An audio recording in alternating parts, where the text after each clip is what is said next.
My garage became my neighbor's free parking spot. The roller shutter door was broken for 3 months, and Marcus's black Audi sat in my garage for those entire 3 months. Sweetheart, your door won't close anyway. And I see you don't even have a car. It's just sitting empty. He patted my shoulder, ash from his cigarette falling onto my shirt collar. Once this batch of goods sells, I'll buy you dinner. I just smiled and said nothing. The next day, I called the repairman. A month later, Marcus was jumping mad in my garage. His Audi, along with a $10 million contract inside it, was locked tight by my newly installed smart roller door. When the HOA manager called, I was boarding my flight. Chloe, where are you? Marcus is losing his mind. He said he'd get down on his knees and beg you. I walked through the boarding gate, sounding completely surprised. My garage? I haven't used it in forever. How could anyone else's stuff be in there? I stood in front of my garage. There was a car parked inside, but it wasn't mine. It was shiny and clean, obviously just washed. The wheels were resting right on top of the renovation materials I had stored inside. A few PVC pipes had cracked under the weight. I couldn't even count how many times I had called him about moving his car. Every time he either ignored the call or gave me the same entitled excuse. Your garage is empty anyway. We're neighbors. What's the big deal? But now I had a better plan. Hey sweetheart, you're back? Marcus, who owned the custom furniture workshop next door, strolled over. He was jingling his keychain. Marcus, I said, pointing at the garage. My materials?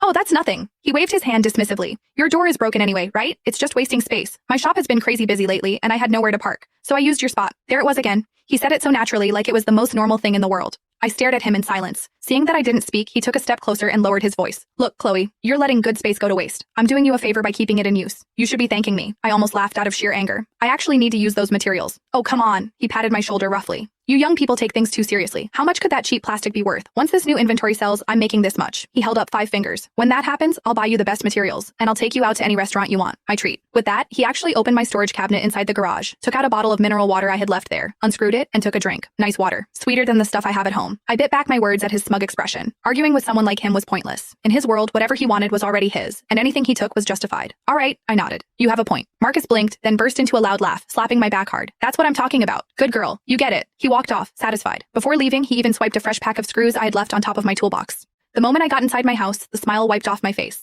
I opened my laptop and booked the best storage service in town to move all my valuables out of the garage. Finally, I booked a flight to New York. Since you love that garage so much, I'll let you enjoy it. The trap is set. I hope you like the game.